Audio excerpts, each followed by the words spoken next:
In this video, I'm going to be talking about episodes 7 and 8 of Maul, Shadowlord. We get a lot of interesting things in these two episodes, especially with Maul. I think we see a side of him in episode 8 that we don't really see much, if at all. There are a few things I want to talk about with these episodes, some things that stood out to me, some things I thought were interesting, and some things that maybe I didn't like so much, but there wasn't a lot of that in these. I did like these episodes, so yeah, let's get into it. To start off, one of the main things I wanted to talk about was the fight between the 11th brother, Marok, and Maul. Before I saw them fight, if you told me this was going to happen, I would have assumed Maul would be able to handle two Inquisitors.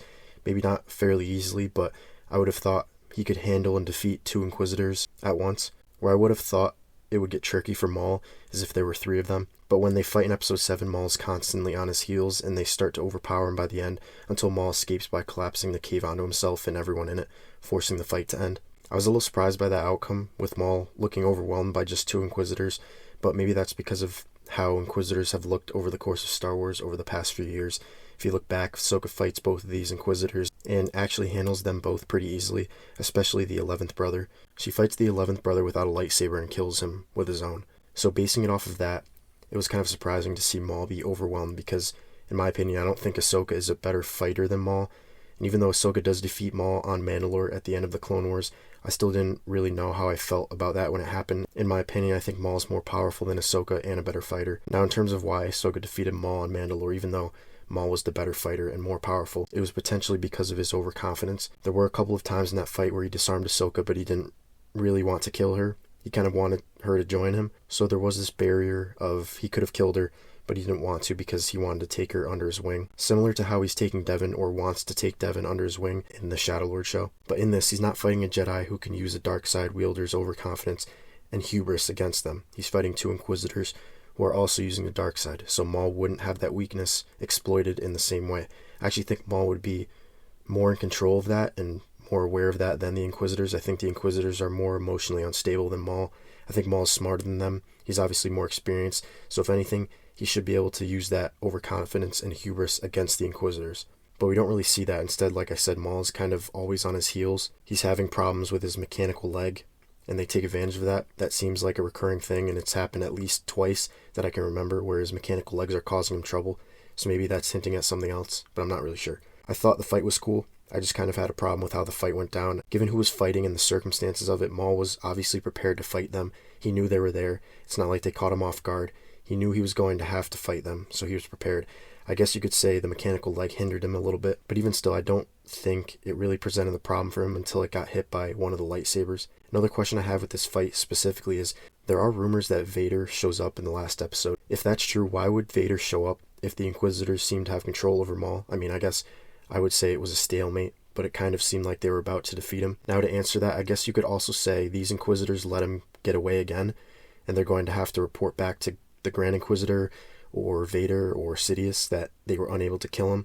He was able to get away again, even though it seemed like they were about to kill him. So in terms of that reasoning, I could see Vader showing up because the 11th brother and Marok clearly didn't get the job done. They went there to take care of Maul, and they obviously weren't able to take care of him. So I think Vader comes in to prevent this from becoming a bigger problem that could arise from Maul sticking around and not being dead, because he can create problems. He's powerful enough and smart enough to create problems for the Empire if he's not taken care of. Another thing I want to add to this fight, and why I thought Maul should have been able to defeat these two Inquisitors, is the fact that he witnesses the 11th brother kill Scorn. When that happened, I fully expected Maul to kind of flip a switch. Not that he was toying with the Inquisitors before, but I expected him to really let his rage and anger take over and overpower the Inquisitors in that way. But that never happened. It seemed like every time he got mad or became a little more angry, it didn't really matter. The Inquisitors were still able to start overwhelming him as the fight went on. That's another thing I was surprised by. Now, another thing I wanted to talk about with these two episodes was episode 8. We get these flashes of memories and things from Maul's past that allow us to get a look into Maul's mind. It's obviously a different side than what we usually see. When we first see him in The Phantom Menace, he doesn't really talk much. He's kind of just this assassin that Sidious has at his disposal. When Sidious needs him to do something, he lets him out. Maul does his job, and then he comes back. You don't really get too much emotion from him other than anger and rage. That's really about it. Obviously, in the Clone Wars, you see a little bit more into his mind, but it's more so about his hatred toward Kenobi and his journey back through suffering and hatred. It doesn't feel as sad as this episode does, because here you see him as a kid, and it almost makes you want to feel bad for him in a way because of how he was treated by Sidious. Another thing I thought was interesting about these memories and flashbacks is that he's kind of reliving every major loss that created them, which I think is very interesting. You can see how it affects him emotionally, but even physically too. There's a lot of physical trauma in that as well, especially with Sidious, so I thought that was interesting because it's not just showing random moments from his past, it's showing the pain, the loss, and the trauma that shaped him into who he is. Even when Sidious kills his brother, Savage Opress, you see that it's still lingering with him, even now.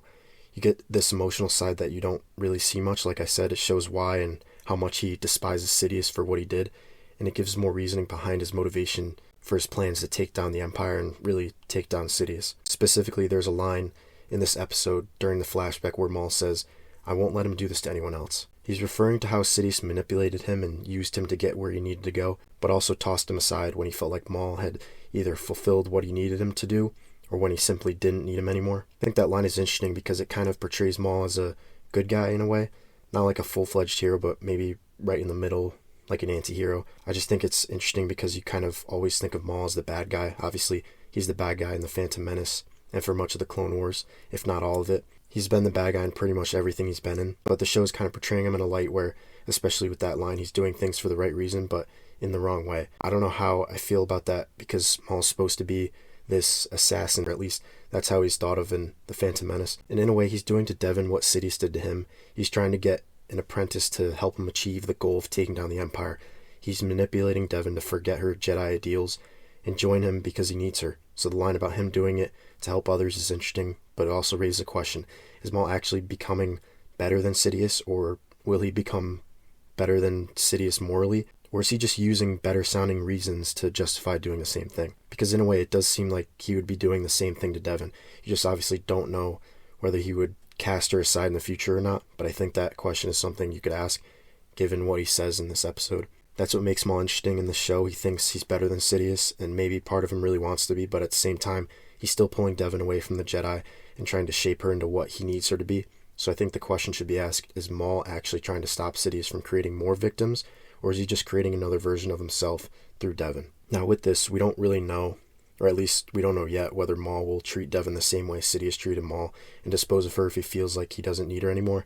I think the point of that line maybe is that Maul won't do that. So when he says, "I won't let him do that to anyone else," maybe he believes what Sidious did was wrong and he thinks he will be a better master to Devon than Sidious was to him by not abandoning her in that way. Another thing I wanted to bring up about the ending to episode 8 is how it kind of connects Maul's story directly to Solo. Dryden Voss and Crimson Dawn are mentioned, and obviously that's important because Maul eventually becomes the hidden leader of Crimson Dawn in Solo, so you're kind of getting the backstory of how that happened here a little bit. And I'm sure with this show and with season 2, it will lead up to maybe not directly to Solo, but to a point where you can easily connect the dots on how he gets to where he is in Solo. Even though we only get a very small glimpse into what Maul's doing in Solo, I think it's interesting that they're connecting it in a way. It makes the show feel like it's not just about Maul surviving after the Clone Wars, but also about how he rebuilds himself into the version of Maul we see later. Another thing I want to talk about quickly is Daki and what he represents. Obviously he's a Jedi, but he's very methodical and strict with what he says and does. It's purposeful, and he follows the Jedi doctrine to a T despite what is and has been going on around him, especially lately with the Inquisitors showing up. He doesn't really waver in what his directions are to Devon, Brander, and now Riley, who is with them too, but I think it's going to get to a point where, because of the Empire and what they're doing on Janix, and because of these Inquisitors and how they're hunting them, he's going to lose Devon in terms of her support of him and the Jedi. Obviously, I don't think Daki's just going to lay down his weapon and let the Inquisitors strike them, but I think Devon is going to realize that it's in her best interest, and in the best interest of Daki and everyone she's trying to protect, to strike first when it comes to the Empire, not to let the Empire overwhelm them because they waited too long to begin fighting back. There are already 2 Inquisitors on this planet. I think it gets to a point where you're going to have to fight back in a way, or else you're not going to survive. Daki's way, and really what the Jedi have taught, is to be keepers of the peace, but I think it's in their best interest to catch the Empire off guard and attack them, instead of letting the fight come to them and waiting until the last second to fight back. And obviously Devon's way of thinking is shifting every second, and every episode that goes by, I think she's leaning more and more toward Maul's way of thinking. She's realizing that Maul is right when it comes to the Empire. Another really quick point, but I think seeing what Janix looked like at the beginning of this season compared to what it looks and feels like now with the Empire's occupation and all this chaos going around is interesting. You can really see how much the planet's changed over the course of the season. At the beginning, it felt more like this place where the story was happening, but now it feels like the Empire's presence has completely shifted the tone of everything, and I think that also reflects what the characters are going through. Janix itself feels more chaotic, more dangerous, and more unstable now, and that matches where Devin, Daki, Maul, Brander, and Riley all are mentally.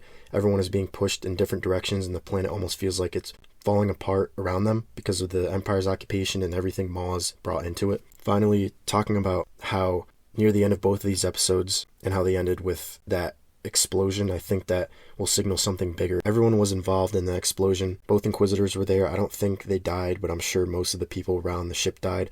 That was a pretty big explosion. I wouldn't say the Inquisitors died only because we obviously see them later on. Although Marak and the 11th brother are basically just smoke when they officially die from Ahsoka. So I don't know if that was them, if that was a resurrected version of them from a previous death, or if that's just what they are in general from the beginning. It doesn't show them officially getting hit by the explosion and dying, but you can assume based on the fact that they were right by the ship when it exploded that they were in there and got hit by it. But again, it doesn't show them dying, so I guess it can't be confirmed. If they were to die, I think it would make sense for them to be resurrected with some Night Sister magic, kind of how we see them in Ahsoka and Tales of the Jedi in terms of them being like smoke pretty much, but I don't know if that opens the door to questions like, can they be resurrected all the time? How does that work?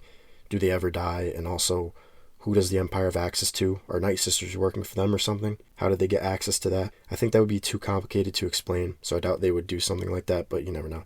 Regardless of whether or not the Inquisitors died or not, I think that explosion signals someone more powerful coming in to try to end this chaos on Janix. Obviously, Maul, Devin, Daki, Brander Lawson, and I guess Riley too, have caused enough chaos and made enough noise that the alarms are sounding for the Empire that this needs to be taken care of. And if two Inquisitors can't do it, whether they're alive or dead, that would signal someone more powerful, like maybe the Grand Inquisitor showing up or Vader. It is rumored, like I said before, that Vader shows up in the last episode or one of the last two episodes, so it would make sense given how out of control Janix has become for the Empire. They kind of need to restore order, and since the Inquisitors and everyone else there can't do it, they need to send someone who will bring things to order. Again, if that Vader rumor is true, it would make sense for Vader to come and restore order on Janix, take care of Maul, take care of the Jedi there, and take out everyone who needs to be taken out. This also begs the question, does that mean we get a fight between Vader and Maul? Or maybe Vader, Devin, and Daki?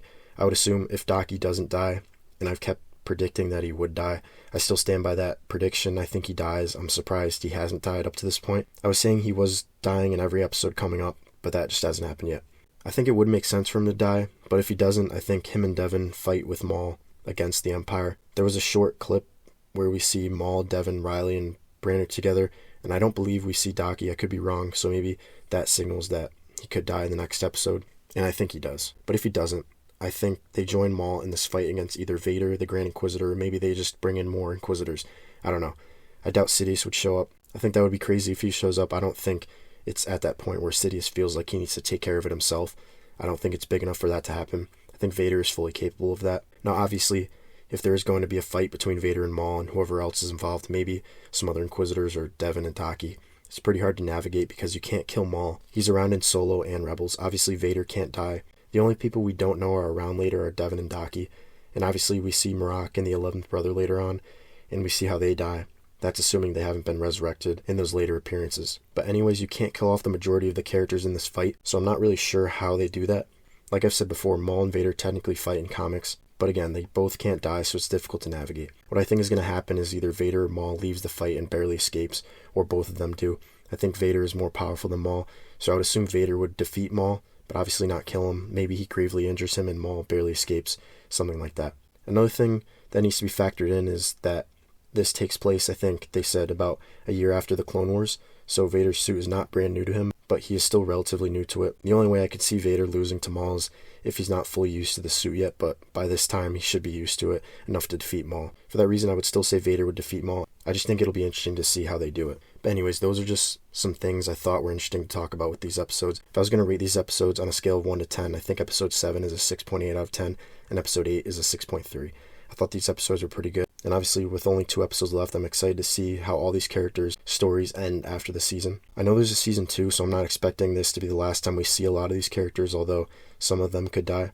You never know, but yeah, I'm excited for episodes 9 and 10, especially with this incoming threat of what could possibly happen, especially with maybe Vader showing up or someone else. I'm expecting great things from the last 2 episodes, and I hope I'm right. Hopefully it ends strong, and I hope I'm satisfied with the ending, assuming the last 2 episodes are good. I'll obviously be looking forward to season 2, and it sounds like we're getting that sooner rather than later. I think they said they're already working on season 2 and that it's coming out sooner than people think.